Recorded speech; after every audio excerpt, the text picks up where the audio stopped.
Our presentation at Stage 23 will begin in just a few moments. But before we begin, here are a few reminders. For the comfort and safety of those around you, remain seated during the presentation, keeping your hands, arms, feet, and legs inside the theater. And please, supervise your children. Permanecer sentados, por favor. Eating and drinking are permitted, but we do ask that you deposit your trash in the bins provided as you leave the theater. As a courtesy to our presenters and everyone else in the theater, refrain from flash photography and turn off or silence your cell phones. Also, we ask that there be no texting during the presentation. The texting lamp is out. And now, Stage 23, as part of our celebration of 60 years of Walt Disney Imagineering, is pleased to present the DNA of innovation. Please welcome your host, Imagineer Asa Kalama.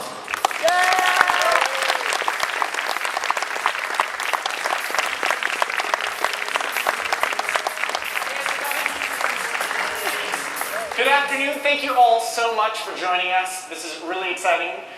So, my name is Asa Kalama, and for the past 9 years I have had the distinct pleasure at working at Walt Disney Imagineering, just a small drop in the bucket of the 60 years of amazing legacy of creating wonderful rides, shows, attractions.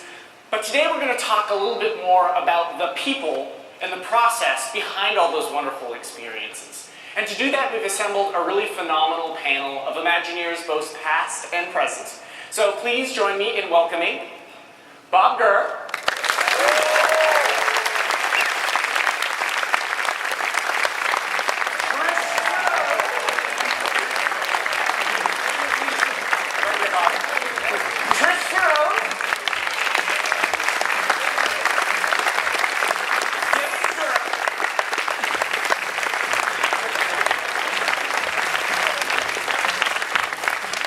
Susan LeBaer,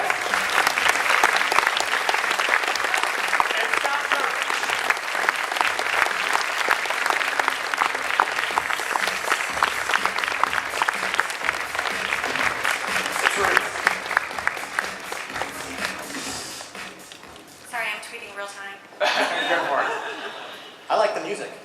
yeah, I would have liked a little more wobble bass. I want to kick this off old school. So, one of the most amazing things to sort of me as a young Imagineer is really sort of understanding and appreciating what it was like to create the theme parks from the ground up, right? 60 years ago, there was no blueprint, there was no set of instructions for how to create this amusement enterprise. And so, one of my absolute favorite stories is one that Bob sort of tells about the experience of creating the monorail for the very first time. And I would be wondering if you'd be so kind as to sort of regale us with a little bit of that tale. Sonny, you really want to hear the real? I do. All right. Imagineering is highly organized today. The most recent monorail, the Mark 7, was placed into service about 6 years ago after a 4.5-year design development. We do test and adjust. We've been doing test and adjust ever since we put the Mark 7 into service. Now, would you like to know how we did it in the old days? Yes, please.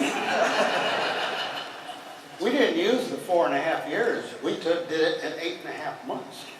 From the first word to giving the Vice President of the United States a ride on it, we did our test and adjust the night before. That sounds familiar. No, really, it's a true story. Some of you have heard this story, but he wants to hear. He's never heard it. It's my favorite. Yeah. Okay. All right. We put the train on the track 2 weeks before the scheduled date, and this was going to be the inauguration. And Walt calls up one of his buddies, a guy by the name of Dick, and he said, "Hey, Dick, come on up from the White House, bring the wife and kids. We got this new train, and I want you to cut the ribbon for it." So we got the train on the track during the 2-week period. The first trip was about 1/8 of an inch, and then something blew up. And Walt was sitting in the train, He didn't say a word, he just got off and left. Every day the train would go about a half a lap, and it would either break or catch on fire, one or the other. And the night before, the dedication, I drove that train around, one lap around, and it worked beautiful, really smooth. Actually got one lap, so I parked it in the station where we're going to cut the ribbon the next day. And this was going to be on a live TV program. So I didn't want to take it back in the barn. Anyway, in the morning, about 11 o'clock, here comes Walt. Oh my God, he's got the Vice President of the United States, got the wife, the two girls, some of our security, and some White House Secret Service. And Walt wants to show off this brand new train. So it was a hot day. So I said, well, just a minute, I got to get the power turned on, get the air conditioning going so we can get in front of the train. And so we all pile in front of the train, and Walt introduces everybody around. Walt says, well, Dick, you know, I'm the steam guy. I drive the steam trains. But this is modern electric, so I let Bobby drive it. And then Walt says, well, give him a ride. I didn't say a word. I just drove off. Nixon, as you know, was full of four-letter words, and when we made the right turn, then we made the left turn, we came back down over the submarine falls where you can see the platform, and Nixon noted in an instant that the 5 Secret Service guys were all on the platform, and of course he had some four-letter words to say about that, and kind of appalled me, and then I thought, my God, I just kidnapped the Vice President.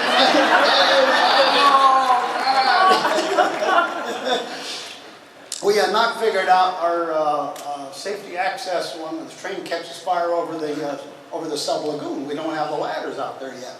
So how am I going to explain that we burned up the President of the United States? Well, I would have saved Watergate had I done that. Anyway, we came around the station. I was relieved we were going to stop. And then Walt says, well, go again? I don't even remember the second trip. I mean, it was like, I had 2 laps out of this train.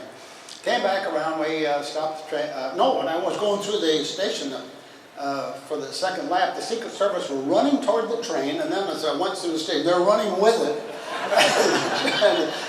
And then, anyway, we came back out, they all got off, and then Nixon walked all the way down to the bottom ramp, and then I noticed he turned around and looked up. The Secret Service were sitting in the train. They hadn't even followed him down the platform. Meantime, there's a German engineer, Konrad Deller, that came up from all the way to help me with it. And he's watching this zoo the whole time, and he's just shaking, and he's so mad. He says, Mr. Bob, he says, in Germany we spend 7 years and 7 million marks, and we don't let the public on it. You crazy Disney people, you put your vice president on it and only runs one day. So, you can see there is a big difference between the way we used to do stuff, which was high-speed, informal, no committees, no meetings, and no Xerox, no texting, no computers, no nothing. You guys have all the tools today, and you take years to do it. Well, you asked something. Thank you for that, Bob. That's actually a perfect segue to my good friend Dave Durham. So Dave, tell us a little bit about some of these new tools and technologies that we now have. So we like to take years when we build things. Today. I actually want to hear about this regimented process, the playbook. I want to hear about how we have it all figured out, because that's news to me. And I want to hear about that. Copying my boss, I would like to also see that.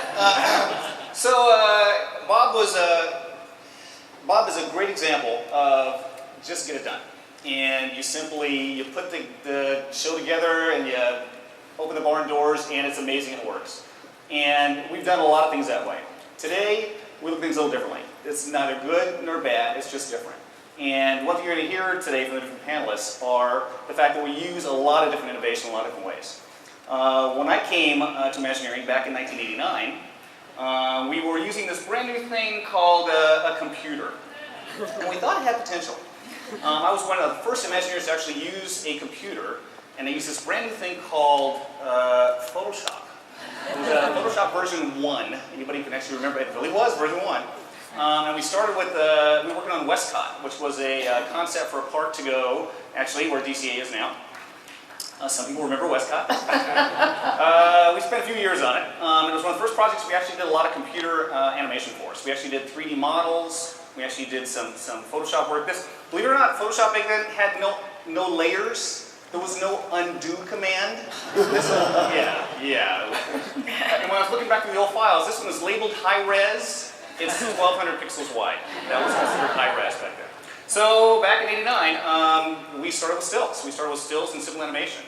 A couple years later, we actually went to our first animatics. And this was an early version of Indiana Jones. And this is looking at the entire ride with the roof off. And you've got the little vehicles all moving around. We call it the ant view. And this took about 3 months to do. Today, we could whip this out in a day and a half easily. It will look much nicer. But back then, this was cutting edge. This was how we were trying to look at innovation. And it wasn't so much about, well, this is a cool tool, let's force a way to use it. No, it was just, this is an opportunity. Is there a place that we can leverage it in our attraction design, in our ideation, and as for an example. We move up forward a little bit, and we had this thing called Tower of Terror, which we had in Florida, and we were going to build a version in California, but we wanted it to be a little different for several reasons. So as we were playing with some different configurations, it became obvious pretty quickly that this was very confusing to explain to people. Now we want to do it this way instead of that way, so we actually used a computer to just do some animatics and trying to show different versions. This is not the version we ended up using, although there were a number of different versions we looked at. But again, just using computers in an innovative way to try to help show what something could be like. Here's an example of Hong Kong for Winnie the Pooh. And this is, again, as you'll see, the years are clicking up. This is using computers to actually do simulations. So instead of this being an animation where you simply animate everything in advance, this is actually a simulation where we tell the vehicle how you're supposed to work, and we tell the doors how they're supposed to work, and we tell the speeds, and we have variability, and we actually hit the go button, sit back and watch it for the first time, and we can actually see how it's actually going to be in the attraction. Not how it's designed perfectly to be, but how it's going to be with real guests on a normal day. That's pretty cool. And then we just advance up as you see the years clicking. Next one up would be something like Nemo subs. We did a lot of pre-visualization. Because you're going into an existing facility, you've got these giant submarines that are really long. This was a place where we really leveraged our creative technology group, which is tasked with doing a lot of pre-visualization. So it's dedicated engineers, software programmers, and artists to simply come up with ways to not just show something pretty, but actually come up with the new tools to actually help us be able to do this. And that was pretty cool to actually be able to sit with your 3D glasses on and view the entire show from any seat of the submarine before we even built it. Then you have something sort of going back. Again, we have a lot of traditional artists at Imagineering. Well, can we find ways to take traditional artwork and sort of enhance it? Because a lot of people like looking at simple, beautiful artwork. Well, can we take that and now add an overlay, add animation? And again, it's just another way to use visualization using the computers. Sometimes the computers are used for exactly what they look like, great CG artwork. Other times it's cool to take traditional artwork and enhance it. Then you jump up to something like total pre-visualization. What does a space look like to a high level of detail before we even built it? Here's one of our restaurants on one of our cruise ships, and we sort of wanted to see exactly what it looked like. This is all the way down to the pattern of the carpeting on the floor, to the exact finishes, to really working through the space. So we can do concept work all the way through to detailed final rendered work, and when you look at the real restaurant, it looks exactly like that. And then we start to go even bigger. So here we have one of our designers in our dish. So this allows us to put on, yes, it looks sort of goofy, our little helmets with our little red lights on it, and we're actually standing in a space now, full size, looking around with 3D goggles on, seeing what it's really going to be like to be in space. And this allows us to walk through the space and actually get a sense for the exact placement. We can suddenly, we're a mile high, then all of a sudden we're the size of an ant. We can be any scale, any place, looking at anything, which is pretty cool. Something what the dish sort of looks like today, this is an example of one of our spaces, and they really are pretty big. So instead of having a nice little monitor in front of you to look at, we actually walk into the space. And obviously I'd love to show you some of the stuff we're working on today, but I can't. But they look really cool when you're inside the dish. So it gives us the ability to literally put on a hat and see what something's going to look like that we're going to open in 2017, 2018, and get a real sense for a lot of the details. And guests can go down to the floor and see the technology. We have one of our mini dishes right downstairs in our Imagineering booth. Please get a chance to look at it, and you'll sort of get a sense for what it's like to really be in a space that's immersive. Again, all different ways that we use technology. This is just one more innovative way to try to use computers to try to help convey a concept or tell a story or help fellow Imagineers understand exactly, so we're all on the same page, what we're designing for. Thank you, Dave. So rides and shows and attractions are sort of our bread and butter, but we're also always sort of looking for sort of new ways to engage our guests and new types of experiences, and to sort of talk about how we can embrace what we see as some changing behaviors in our guests. I want to toss things over to Scott to share a little bit of some thoughts on that. Yeah, so, and I don't know if we can get these up on this confidence monitors down here, but that'd be great. What Bob said about not having, or what Asa said about not having a playbook, a rule book to follow is absolutely true. I think back in the day, this was all, you guys were making this up, right? I mean, you were making up a whole industry. And I kind of feel like we're not done with that way of working, because our industry is not, isn't standing still. Our guests' expectations, your expectations are not standing still.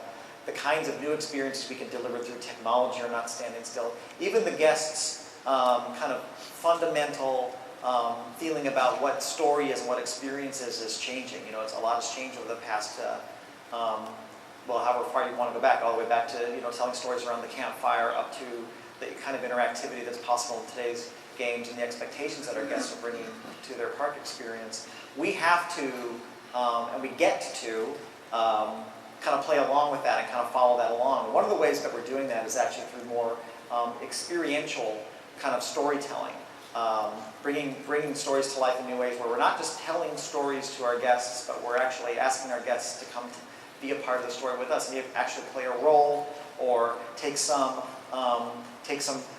agency and some authorship of these experiences. You know, sometimes they're called live action role playing, or they're called alternative reality games, or there's transmedia experiences, all these kinds of things.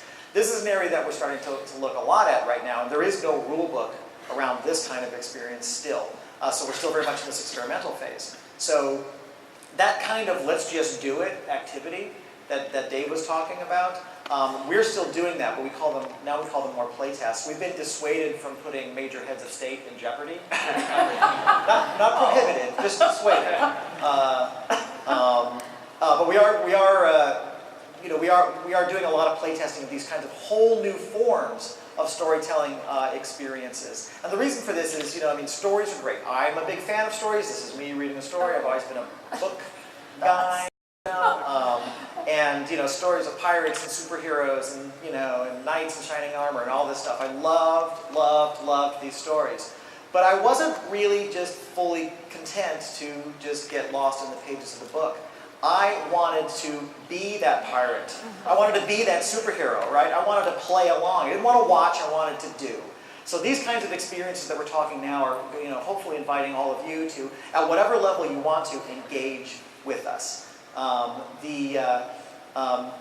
This is where we're taking whole new forms of interactivity, whole new forms of storytelling, and whole new ways of engaging and kind of continuing the evolution of those forms of experience to create brand new forms of storytelling. So I talked about how we're actually, we're doing this now, but we're doing it in small ways because we don't fully understand the right way to do all of this yet, but we're starting. And we're doing some experiments, we're doing some tests, we're doing some small scale rollout of things. I wanted to share with you today a little video of a test we did, actually one of the earlier tests we did, that was set at Walt Disney World, and it was set around a pirate story because we felt that was something that we could deliver on. It was a story genre we knew really well. But an early test to kind of pull our guests into the story as kind of engaged characters, engaged participants versus spectators, and give you a little bit of sense about what we think might be possible in these kinds of park experiences in the future. So let's watch this little video. Today, you're going to be at the Magic Kingdom for your experience. And when you're in the parks, we encourage you to do all the things that you would normally do. And all we want you to do is play along and have fun with it. There's a key somewhere in this Magic Kingdom that will help us. And his name is Phineas Dumont.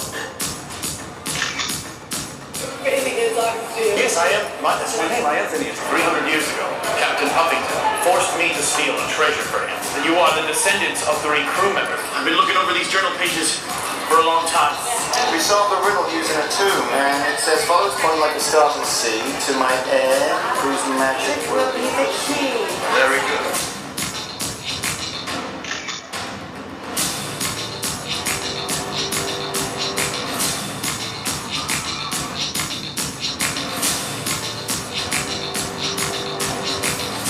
You found the map. Well done, and I heard of a little nefarious plan someone's got. We can trade information about this map in these 3 pages because he doesn't have them. Hello, friends! I brought back a crew of people, and they need to become pirates. Aye!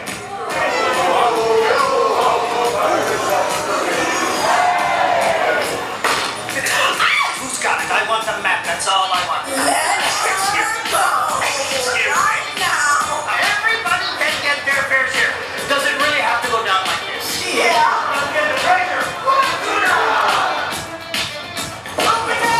This must be the location! Are we gonna dig further right here? Not so fast! Captain Sam! Whoa, he's gone! Thank you, my friends!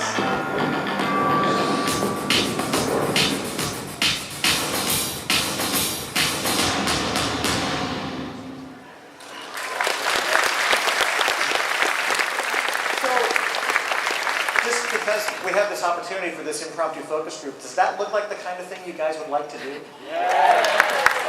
Good. All right. Well, then we're on the right track. Yeah. So we're never done experimenting with this stuff. In fact, we're never allowed to stop experimenting. Our leadership not only expects us to do these kinds of kind of harebrained experiments and try new things. Actually, expect us to. Tom Staggs, our chairman, kind of mandates that we be constantly thinking about new ways to provide these experiences to our guests. So we're gonna keep doing that. Thank you, Scott. So it really sort of takes a particular sort to put together all of these things. And I was sort of hanging out in the back during the last panel, sort of listening to Bob and Alice sort of talk about what it was like, being a creator, working at the desk. The relationship that you guys had with, management, or sort of the lack of management sort of at the time, which sounded like a lot of fun, I must say. Really sort of interested in sort of talking a little bit more about how you do sort of corral a group of really sort of creative, energetic, excited people. How you make sure that they're, all moving in the same sort of direction to try and create really fantastic things. And so to talk a little bit about sort of what that experience is like, I'd like to hand things over to Trish. Thank you, Asa. Thanks for having me here today, too. The first thing about managing creativity is making sure you don't hire anyone who actually needs to be managed. So you're always kind of looking for people who are self-starters, who are looking out into the world and who are ready to do stuff. This is our lovely colleague, Ben Schwegler, and if you are like Scott, who inherited Ben, you can't manage him. Someone came up with a bright idea to ship him off to China, so that happened so quick. It was like, now he's here, now he's not. I'll let Scott speak to that later. To be clear, Dr. Ben Schwegler is our Chief Science Officer at Imagineering. He's not a crazy. No, actually, he's crazy. He looks. Yeah, no, he is. He is crazy. He is just crazy. So casting is really important, picking the right people. I think the next thing is, everyone wants to know what the rules are, and the rule is don't write down my rules. Writing and thinking is not enough. You have to actually make stuff. So my note here would be make a paper airplane, and make it until it's perfect, and make it over and over again. And I always think if Thomas Edison only tried to make the light bulb 1,000 times, we wouldn't really have a good light bulb. So it takes the doing, and Bob, you know that. That's kind of the lesson that we learned from the early Imagineers. The challenge, of course, is that innovation is super messy, and we are constantly asked, well, write down the procedure for how you did that, write down the process for how you did that. Is there a way that you're coming up with this idea that's going to cost, $10 million or $20 million? And I know that makes people feel much more comfortable, but as Scott said, every idea we do is completely different if we're doing our job right, and we're taking all the tools and the magic available to us, so it's almost different every time. There's certainly guidelines that we try to follow and check ourselves, but it's a messy process, and we can make it look pretty on an Excel spreadsheet, but it's not really what it looks like in real life. And the other thing, so there's a picture of me now, Scott, see? Oh. Be fearless. So I lead a whole team for Scott of kind of the inspirational blue sky, the stuff that's supposed to hopefully keep our business relevant. And so I'm always looking out for what that new thing is in the future. And you really have to be, as a leader and as someone who's trying to help others, lead these ideas, be absolutely fearless, be willing to be embarrassed yourself. Scott and I do it periodically just for fun. I think I have a picture of you coming. The day is still young, too, so we have about another half hour. And be an example, and I think my team knows I'm the first one in line to be pulled into legal or HR or finance's office. So I'm their first line of defense. Hopefully they trust me. And then just be curious. And we're so, Imagineers sometimes we're so into our projects, it's hard to lift our heads and look out into the world, but we are a very curious group, and that's one of the things that makes a great Imagineer and just an interesting person in general. So come, you have to look out into the world, what other people are doing, look what your competitors are doing, look at the trends and behavior in the world and how society is changing, how values are changing, because all of that feeds into how we think about design. So I think curiosity is something that just keeps you young and fresh and innovative.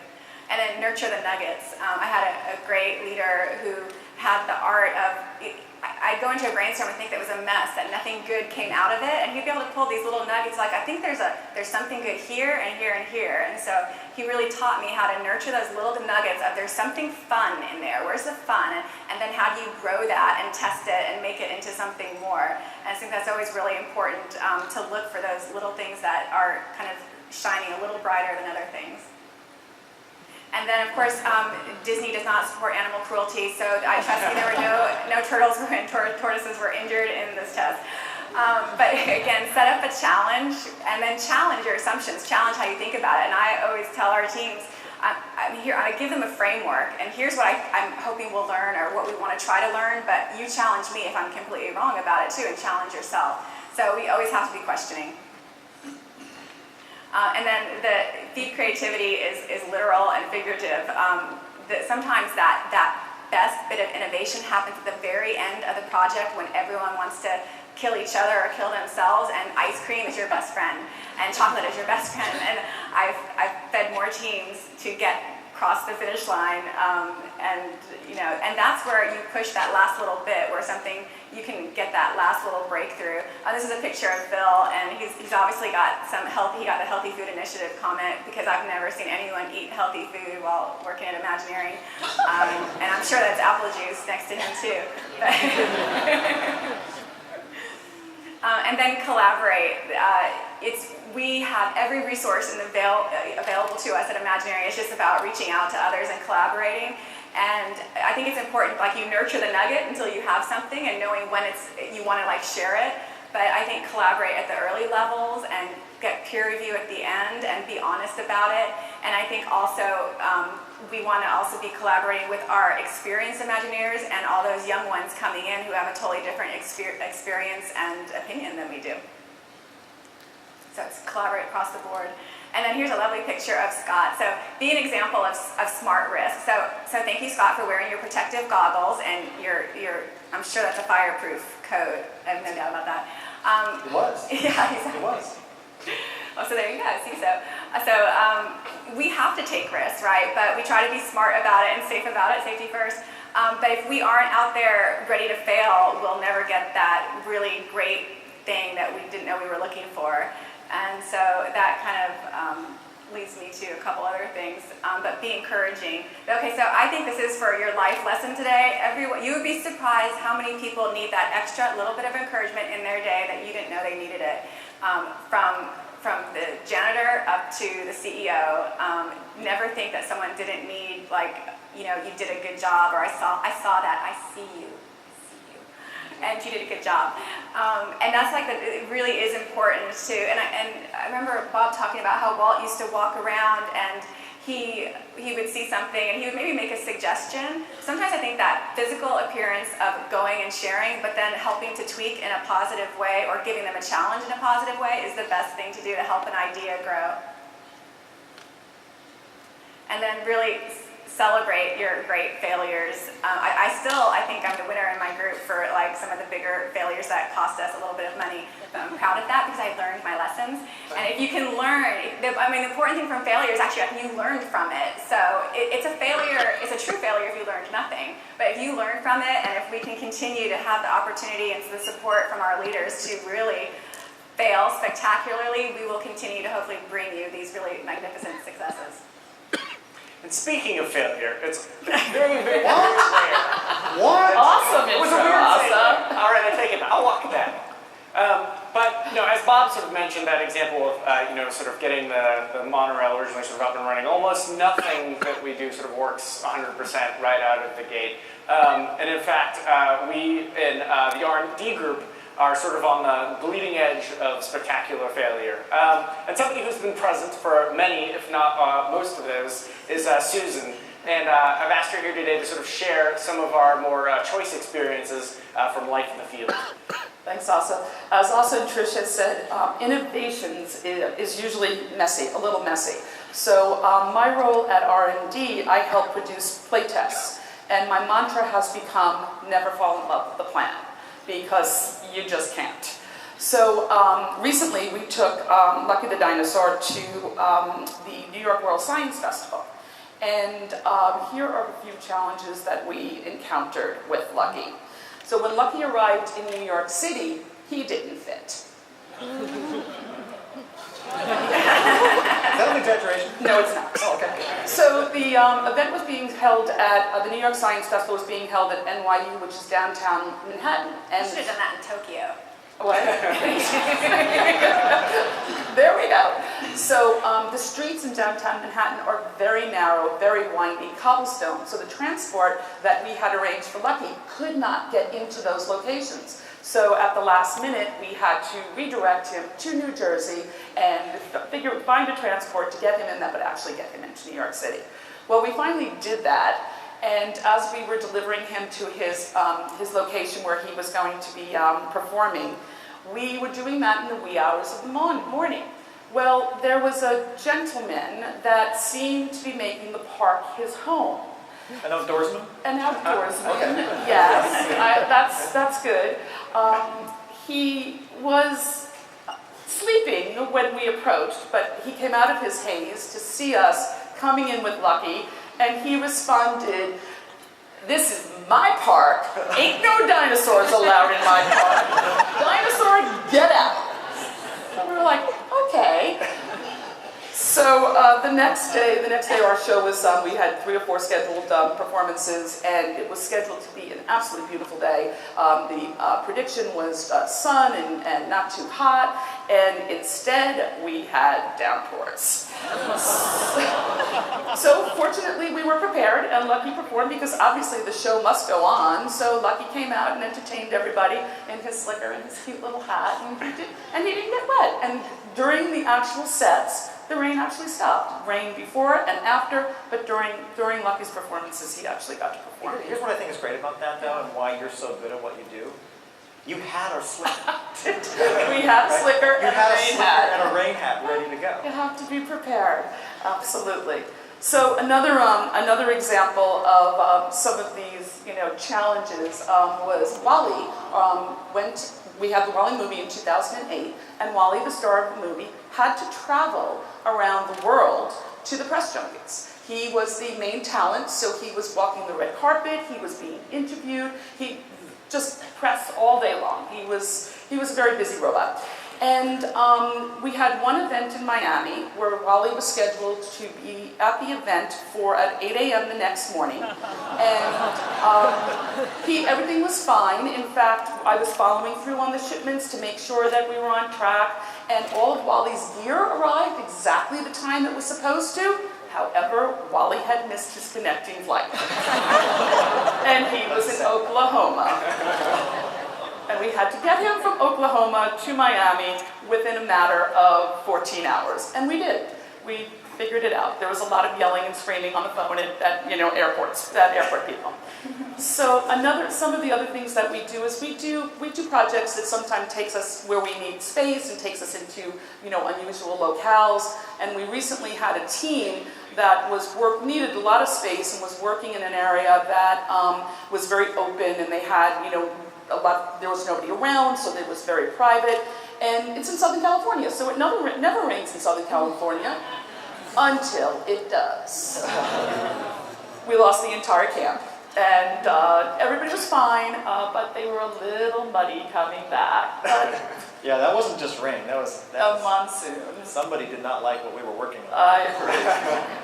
So anyway, it's just that we we get everything done, we do what we have to do. I mean, we absolutely have to continue to make the magic, so you adapt and you keep moving on and you keep getting it done. Susan's hair is red because she's been through the fire so much. Yeah. Well, it's true. Just to give a little flavor of the kinds of things, because she really does do amazing things for, especially in R&D, where we, I mean, I know what these requests are like, and it's everything from we need a secluded desert location where no one can see what we're doing that's at least a mile wide by a mile wide. We need it for a year. To we need 60 gallons of miso soup in an hour. I mean, it's like I've done that. yeah, and it's all everything in between. So, I mean, obviously, sort of reoccurring themes since the beginning has been sort of things tend not to sort of always go as planned. And so I was just sort of wondering if, along the way, inevitably, I'm sure, when trying to sort of create something new, something big, you reach a wall, you reach a sort of stumbling block where it sort of feels like this is going to be absolutely impossible. We cannot persevere, we cannot get through this, we cannot get past this. I was wondering if you could share, an experience like that where it just sort of felt like all hope was gone, yet somehow you were able to make it through to the other side. We didn't have any of those. Great, sure. Well, I noticed that your new phrase here, celebrating failures. Mm-hmm. I would have loved to design and install the people mover after the rocket rods were taken away.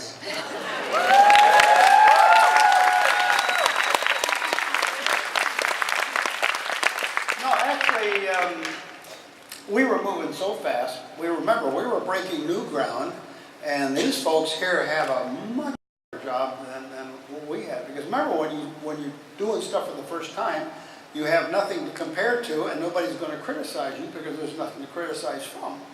Here, you have all the tools, but you have this backlog of, half a century of building one thing after another, and this is really, really tough to come up with new thinking, new tools, new ways to do stuff. Do it in front of a changing world. The audience, our guests change almost more rapidly now than before, and they have expectations that are so high. I am so glad I was born 50 years too soon. I think it's a cultural decision to decide nothing is impossible, and that's what we inherited, from you and Walt and others, to say we must do the impossible. But I think when we're installing something, the hours that go into the team and the exhaustion that hits, and we've had people go, I think let's try nail polish on that and see if that will give us the right effect, and we will try anything. But I know when we're in that situation, there is a solution, but usually everyone needs to go home and go to sleep and get like 8 hours of sleep, get some breakfast, come back. And I always know when you're installing at the end of the day, you've usually solved every problem, and you get up in the morning and think it's going to be a good day, and every problem is a disaster again, and you're solving problems, but somehow at the end of the day, you solve it, and then you come back in the morning, and then everything's a disaster, and you actually do that for like 3 months, and it's exhausting. But I think sometimes you do get to that point where you're not sure, and that's usually just the team's tired, and so food and sleep, and let's come back fresh and not think about it for a little bit, move on. Yeah, we don't like naysayers. We're real big on finding ways to get it done. And you'll never hear the word pretend said at Imagineering. You'll hear what if, or how would we, or how could we. And I'll pretend I didn't hear that. it's hard. It's tough doing what we do. But fun. But fun. It's a ton of fun. Yeah. Otherwise, we wouldn't be doing it.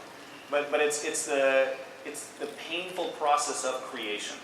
And the innovation comes every single day. And it can be innovative as far as a new story concept or a new attraction idea or even the process. We're innovating all the time on how we're supporting all the stuff we're doing behind the scenes and with our partners, and all the time finding new ways to innovate. And it's just built in the DNA. We don't, it's almost like it's just part of who you are. You'll find a lot of Imagineers who never want to do the same thing twice. We've already done that. What's a new way to do it? What's a cooler way? What's a funner way? What's a faster way? It's just part of who we are. To add to what Dave said, I have never worked with a more passionate group of people. Imagineers I've been with the company for 30 years, and Imagineers are amazingly they're incredible. They work ridiculous hours. They are passionate about what they do. They are tireless. It's remarkable. And I'm sure it was like that when Bob was starting out and the group was starting out, but it's continued. And I think that all comes from Walt and Bob and Marty, and it's pretty phenomenal. I'm very proud to work with this team and work with this group. There's something about, I was thinking about this morning, our desire as Imagineers, it is like to bring happiness, but there's also this innate belief inside that we can change the world a little bit in a positive way, and that's such a driving force, I think. And when you see something open and you make people laugh, it's this huge thing. You think, I just brought a little happiness to the world. I think that's also part of the legacy that Bob and the people that we're continuing on in their footsteps, that legacy of that culture exists that allows us to not only believe that we can, if we can dream it, if we can do it, and that it is fun to do the impossible, but that we've got, to your point, that we've got colleagues that actually make that true. I'm a firm believer that whether you believe you can accomplish something or whether you believe you can't accomplish something, you're probably right. And the way we kind of go about trying to figure out which version of the impossible do we want to go after, honestly, well, I'll just speak for myself. I think about you guys, right? We're doing all this for you and for the millions of people that come to our parks and our resorts and go on cruises with us and adventure tours with us.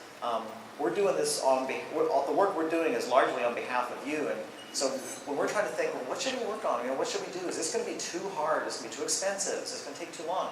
I kind of think about all of you, at least I try to think about all of you and kind of go, well, what do all of you dream that we're working on right now on your behalf? And that's kind of how we make the decisions about what to work on, is we try and guess what you would want us to be working on. And if I have, if my barometer's kind of calibrated correctly, I kind of think you expect us to be working on stuff that's impossible. So, that's, am I right about that? Yeah, so, that's kind of, if it were easy, everyone would be doing it. So. Though our world is changing so much, and I feel like, Bob, you kind of talked about you would put something out there and then you were testing ever since, and now this expectation is like we must put out just only perfection to our guests, but I think we don't want to miss that opportunity of the perpetual beta, that if we can put something out there, I actually think our guests would be okay with imperfection and watching us make it perfect, and maybe even crowdsourcing and fan sourcing is so popular these days. Is there a way for us to design something where they get to participate in some of those outcomes in a different and unique way? Haven't you ever heard of a blog called Mice Chat? Lucky for us in our era, we just did it. The guests came, and unfortunately the internet came along. Here come the blogs and everything. Have you ever seen any kind of a subject about Imagineering or any content in our parks, and the guests have ravenous opinions up and down? I love reading all these comments. You do it. You guys are doing this stuff out there. You are such design critics. I feel sorry for these guys here, because it's like, I don't know, do you ever read the blogs, or you just go, don't want to hear about it? I'm okay. Because there is such a source of ideas, and I love listening to these comments, because once in a while I'll find a little gem about something that could be better this way, could be better that way, or oh, this is not going to work and it won't work because. I think there's so many of the bloggers out there are frustrated Imagineers, that in their own minds they're designing stuff, and then they get on the internet and they just type it out as mad as they can with their little comments, and it just, to me, this is such an entertaining arena. I hope you're participating in it. There's a question? I want to tell a quick story about that. I want to tell a quick story about that. Yeah. So, you're absolutely right. This is a somewhat embarrassing story. So, how do I do this without embarrassing anyone else? Go for it. So, are any of you familiar with Trader Sam's over at the Disneyland Hotel? Okay. So I happened to be over there one evening after an event down at Disneyland. We were working late, and we were just getting a quick bite to eat and a refreshment over at Trader Sam's. And there was another cast member who didn't work at Imagineering, but another cast member who was there. And we got to talking about the new glow at the show ears. If you're familiar with those glow at the show ears, the light up Mickey ears that you can wear, and they synchronize with many of our shows and environments around our parks. And this cast member who had been there for a little bit and was quite refreshed. Like the guy in New York. Like the guy in New York. She might have been an outdoorsman. I don't know. No, she was, but she actually she gave me a great idea. She sat there in the bar because she had a set of those glow up the show ears, and she said something that was just a fantastic idea. And I'm thinking, oh my gosh, that is actually a brilliant idea. I'm actually embarrassed that I didn't think about that before, but this drunk girl at the bar has an absolutely brilliant idea, and we're going to do it. And she was a cast member who worked it out, but it was just like, that is an awesome idea. And these ideas can come from anywhere. Maybe we can franchise Imagineering in some way to make use of all the fans. Yeah. Legal will love that. And that's one of those questions that a lot of people, love to ask. Sort of, how does one get their start at Imagineering? How did you become an Imagineer? We know how did. Well, Imagineer word didn't come up till much later, but in all truth, in the LA Times, the Peter Ellen Shaw painting that some of you have you seen the original painting over there that glows in the dark? That was on the front page of the LA Times in October of 1954. And at the same time, I knew from Iworks, because Iworks, who worked with Walt LeBury, it was on my paper route, and I was always friends, and I would go over to their house once a month for Sunday dinner, and then would always show movies of current events going on in the studio a lot, and there was a little car with no body. And then one day I got the call to go out to the studio and get out there and talk to somebody, and I thought, you don't suppose that little car needs a body? And could it be related to this thing with the balloon over this fabulous park? And I thought, God, I'd love to work there someday. Got to the studio lot. Yes, there was a little car and needed a body. And yes, that was Disneyland. And was going to be designed right there. I got sucked into that company so fast. It was just like, and that was that. Any other great stories here? Any great stories how you became an Imagineer? I became an Imagineer. I was very, very lucky. I was working for a company on the eastern end of Long Island who did special effects in the entertainment industry. It was called Associates and Ferrin.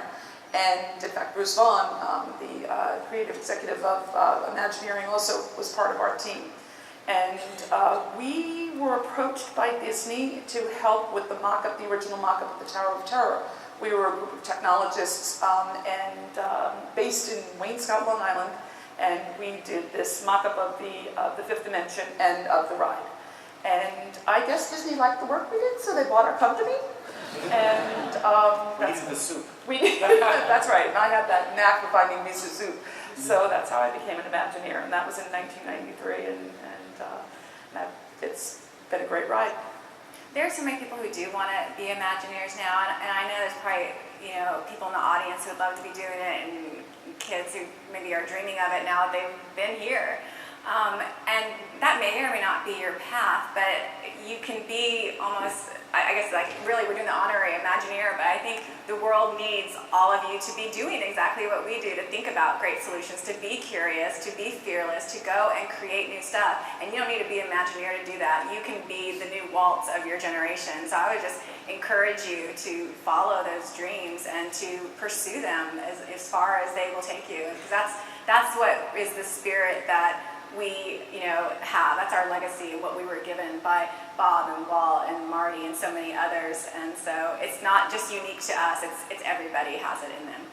It's about being problem solvers. I mean, all of us who are Imagineers, we have a lot of different disciplines, but what we have in common is we solve problems every day, tons and tons of problems. And it was true in Bob's time, it's true today.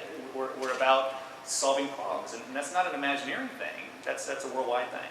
And whether, no matter what your job is, no matter your school, it doesn't matter, you also, every day, are confronted with interesting problems.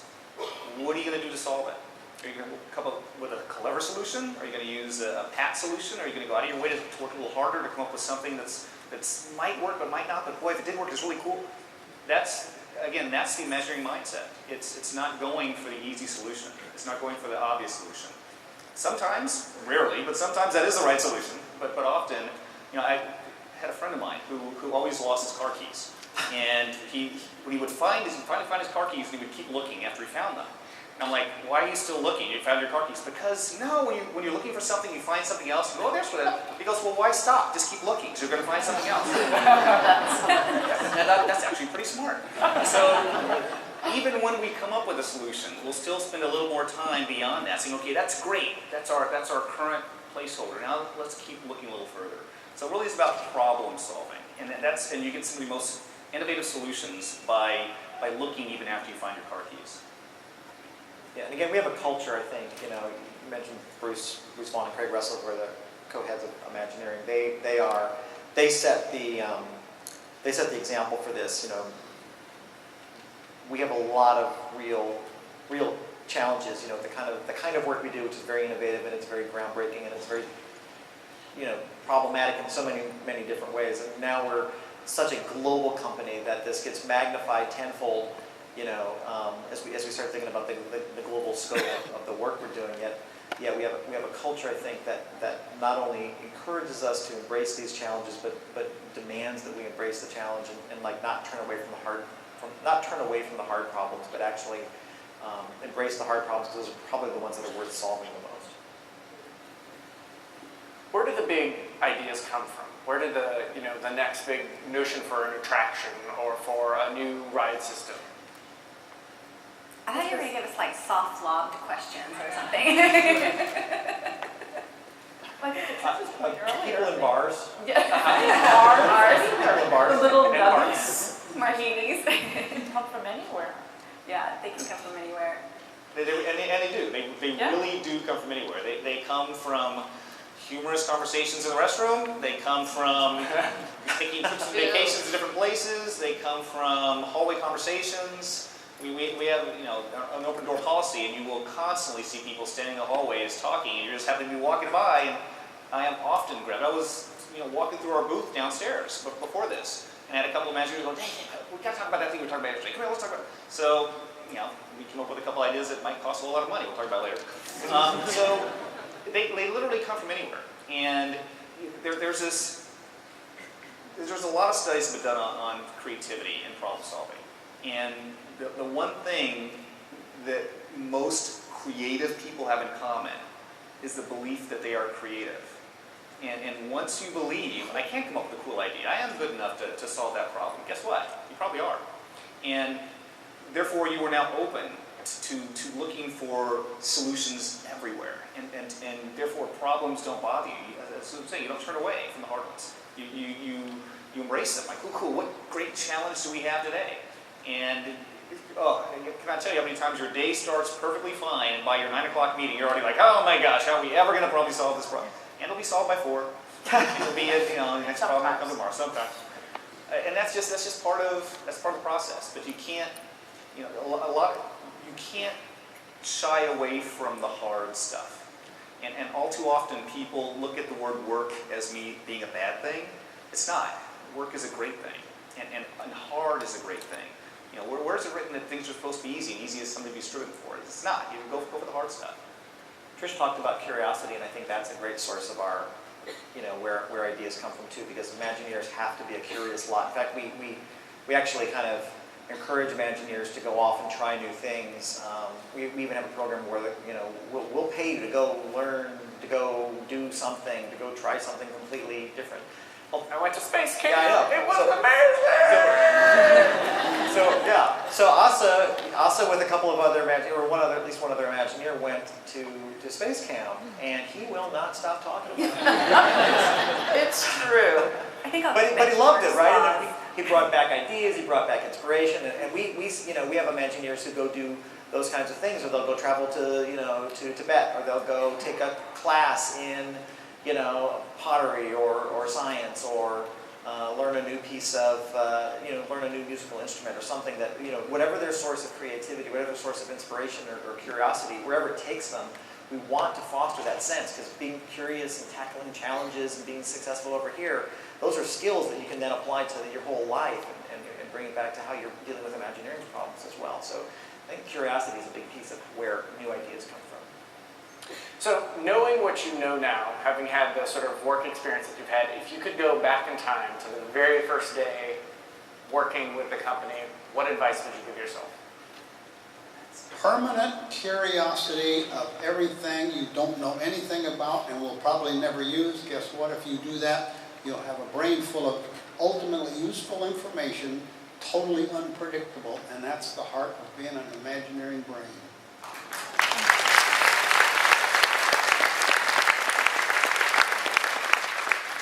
I'm gonna need a martini to top that one. Good too. But when I was hired, I was told we either have to hire you or kill you because you know too much. So I'm like, okay, let's negotiate. But I think I would just tell myself, stay fearless. When you come in a little bit more as a hired gun, you are a little more fearless. And I was been told I'm a China shop, and I think I'm so sweet and gentle, apparently. So I think you learn to, I would probably tell myself, learn to be a little easier up front, but don't lose that fearlessness that gets you the results that you want. I would have done more things knowing that they're probably going to fail, but knowing that my bosses aren't going to yell at me if they do fail. And that's important to know that you are encouraged to try lots of different things. And a lot of people are worried, Dad's going to smack my hand, or I'm going to... It doesn't happen that way. Yeah, they'll say, okay, you just wasted $1 million, we'll try to fix that later. But probably learned a whole lot. Learn a lot in the process, and you're developing that sense of a little bit of fearlessness, a little bit of exploration, a little curiosity. All those things go together, and you don't want to stifle that. And unfortunately, a lot of companies do stifle it. So we try to go out of our way to say, try the new things. Don't be afraid to try the new thing. And we're not going to yell at you if it doesn't work, but constantly be encouraged to try the new thing. I think for me, in that these 30 years have gone by so fast that to embrace, and I do, but to embrace and love what you do every single day, be passionate about it. We are very lucky. We work in an amazing place, and I think that is the biggest lesson. I mean, is just love what you do, and you'll work hard, and you'll never be unhappy. We do have the luxury of working with some of the most awesome people on the planet.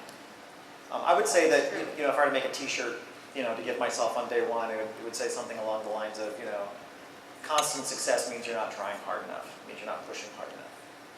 We have to have a little. We have to be pushing ourselves to the point where we are continuing in those territories that Bob talked about, those uncharted territories. That's where we need to be spending a lot of time, in those uncharted territories and figuring stuff out, and not always successfully at first.